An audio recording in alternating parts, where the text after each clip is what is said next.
osallistaminen on aina ollut hyvin tärkeää ja olen pyrkinyt sitä toteuttamaan monella eri tavoin erilaisissa tilanteissa.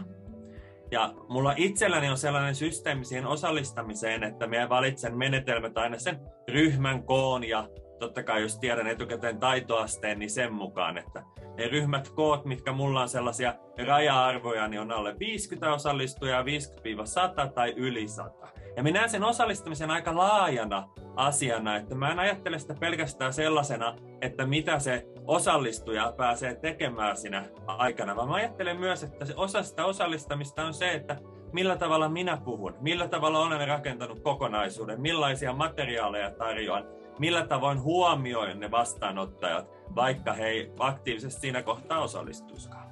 Aika usein ne osallistamisen tavat on jonkun sovelluksen tai alustan käyttöä siinä sen niin kuin opetuksen ohessa, ehkä niin kuin vuorovaikutuksen tällaisena herättäjänä tai rikastajana. Tai sitten yhdellä kurssilla osallistamisen tapana oli se, että kurssin aluksi opiskelijat kävi hakemassa etäopetusaikana multa materiaalikassi. Aloitan tunnit niin, että mulla on joku niin kuin käsitteeseen liittyvä herättelevä kysymys, jossa mä käytän sanapilvityökaluja. Ihan sen takia, että mä näen vähän, että minkälaiset ajatukset sieltä nousee ja millaisia käsitteitä opiskelijoilla on ehkä jo hallussa.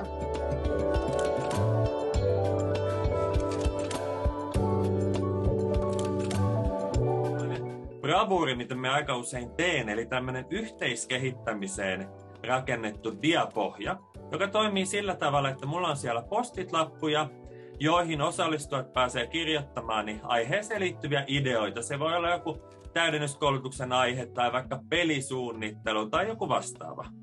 Ja ideana on nopeasti, kritiikittömästi kirjoittaa niitä ideoita sinne yhdessä.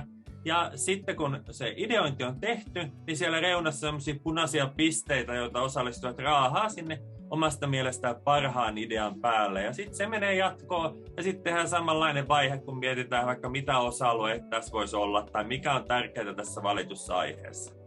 Jos ajatellaan ihan tämmöisiä työvälineitä, niin tämmöiset digitaaliset valkotaulut, kuten Jamboardi, niin on sellaisia, jotka toimii alle 50 osallistujalla. Ja ne on ollut hyviä välineitä siihen, että voidaan nopeasti, lyhyesti, muutamalla sanalla kysyä mielipide tai esitellä itsensä tai tehdä jotakin, niin tämän kaltaisia juttuja. Mulla aika usein ryhmätyöskentelytkin verkossa on rakennettu niin, että me ollaan samassa tilassa. Et en hyödynnä pienryhmähuoneita, koska siinä helposti käy niin, että vähän ne osallistujat ikään kuin unohdetaan ja jätetään oman onnen nojaa, vaan ollaan yhdessä tilassa ja siellä on ryhmillä tietyt alustat valmiiksi luotuna, mitä kautta he sitten tekee. Ja olin tällaisessa monimuoto-opetustilanteessa vetämässä peliohjelmointia, missä osallistujat oli tietyssä paikassa ja minä olin eri paikassa. Ja me tehtiin Zoomia käyttää niin, että kaikilla niillä osallistujilla, jotka olivat siis lapsia, niin oli näytönjako päällä. Kun Zoomissa on mahdollista sallia useamman henkilön näytönjako, niin sitten mun oli helppo aina hypätä katsomaan sieltä eri osallistujien ruutuja siinä kohtaa, kun he tarvitsivat apua, tai silleen pystyn katsomaan, että mitä he tekevät ja neuvomaan ja mukauttamaan opetusta sen mukaan. Jo ennen niin kuin etäopetusaikaa niin mä olin rakentanut Teamsiin sellaisen kurssikokonaisuuden, jossa oli aina tällaisen niin kuin blended learning ja flippaukseen, flip learningiin liittyviä sisältöjä. Eli opiskelijoilla oli tehtävänä ennen ryhmäkertaa, jolla me kasvokkain toisemme nähtiin, niin oli tehtävänä tutustua johonkin lyhyen videon tai johonkin materiaaliin, jolla sitten niin kuin heräteltiin sitä seuraavaa kokemuksellista kertaa.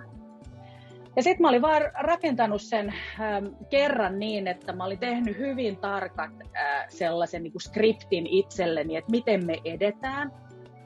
Ja niin, että siellä oli myös mahdollisuutta opiskelijoiden edetä omassa tahdissa. Joten mä olin rakentanut niin, että mulla oli selkeät tehtävät heille, jotka mä olin sitten niin kuin skriptannut sinne mun dioille, jotka mä olin jakanut. Ja sitten myöhemmin me käytin Padlettia tai Flingaa siihen, että mulla oli aina tehtäväotsikko siellä ja sitten sen alle piti tehdä niin kuin raportti tai käydä kuittaamassa valokuvalla tai lyhyellä videolla, että oli tehnyt sen tehtävän, mikä oli oppimistehtävänä.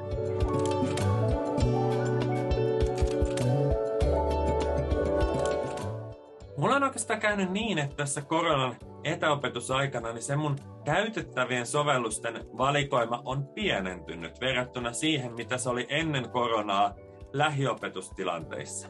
Yksinkertaisia sivustopohjia, millä pystytään nopeasti vaikka muutaman tunnin koulutukseen niin sanomaan, että hei, tuolta löytyy materiaalit, linkit, sinne on opetettu lomakkeet ja tehtävät. Ja se sivusto toimii paljon paremmin tällaisissa kuin joku oppimisalusta tai oppimisympäristö, johon pitää kirjautua. Ja suosin aina sellaisia palveluita, mihin pääsee ilman kirjautumista, ilman tunnuksia, vaikkapa vaan lyhyt linkin avulla. Ja kirjoittaa lyhyt linkin ja sen jälkeen he pääsee suoraan muokkaamaan ja tekemään.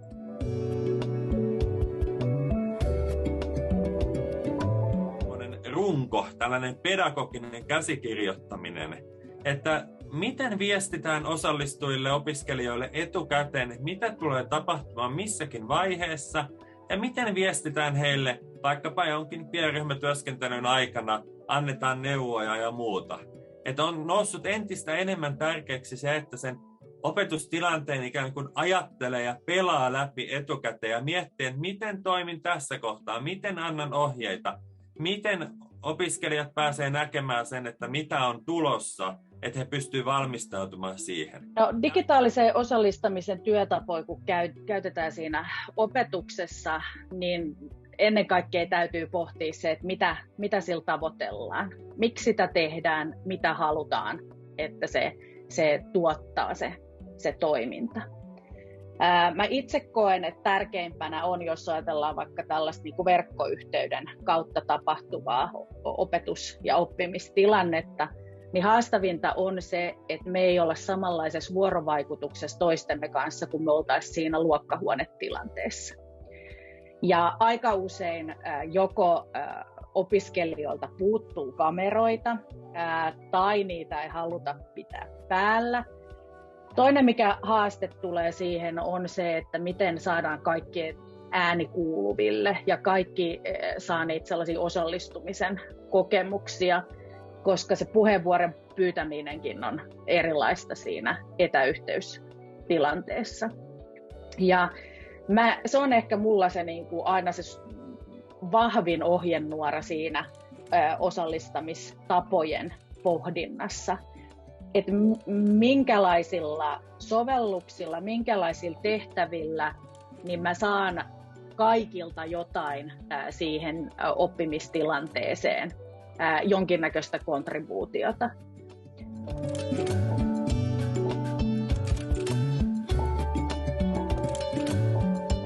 Kaikkien osallistuminen ja osallistaminen ja oppiminen, niin se on yksi asia, mikä haastaa, että kun ollaan ruudun välityksellä yhteydessä toisiin, niin ei ole mitään keinoja oikein lukea sitä, että ei välttämättä nähdä kasvoja, ei kuulla kommentteja, harvoin chattiin tulee mitään palautetta.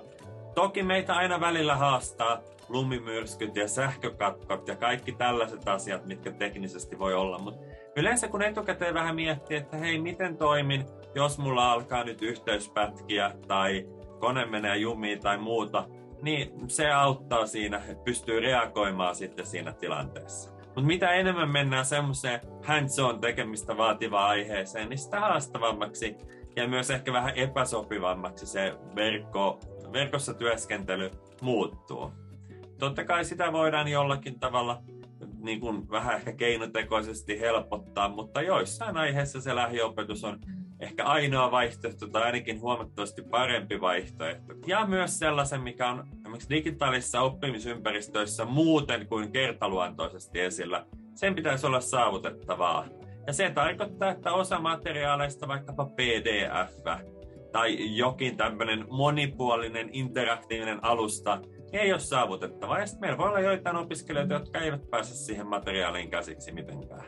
Ja sen takia, jos miettii sen, että käyttää muutamaa työvälinettä aktiivisesti, niin kannattaa miettiä myös sitä, että miten näitä työvälineitä voi käyttää niin ja miten ohjeistuksia tehtäviin liittyen voi antaa niin, että se on myös saavutettavaa niin kaikille opiskelijoille.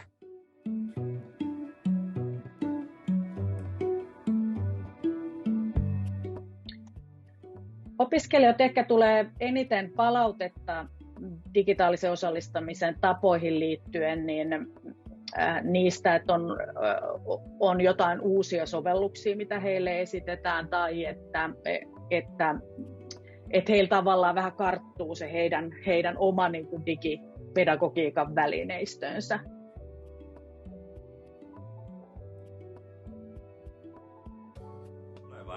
Mä itse toivon, että näitä digitaalisia osallistamisen tapoja jatkossakin käytettäisiin paljon myös semmoisen opetuksen rytmittämiseen. Koska se aika, mikä me pystytään keskittymään pelkkään puheeseen ja diasettiin, on aika lyhyt. Kyllä tässä digitaalisessa osallistamisessakin se video on se, mikä sieltä on seuraavaksi tulossa.